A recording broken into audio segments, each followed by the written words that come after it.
Imagine waking up in a bustling German city, ready to take on the day. What's the first phrase you need? Guten Morgen or good morning. Now you're off to a vibrant start. Next, you encounter a local. How do you ask, how are you? It's simple. Wie geht es Ihnen? But what if you didn't quite catch that? No worries. Entschuldigung, können Sie das bitte wiederholen? Or, excuse me, could you please repeat that? Maybe you're still confused. Ich verstehe nicht. Or, I don't understand? Need to catch a train? Wo ist die nächste U-Bahn station? Or where's the nearest subway station? Stuck in a tricky situation? Ask for help.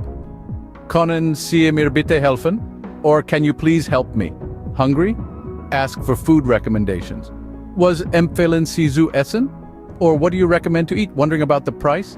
Wie viel kostet das? Or how much does this cost? Lost? Ich bin verloren? Or I am lost.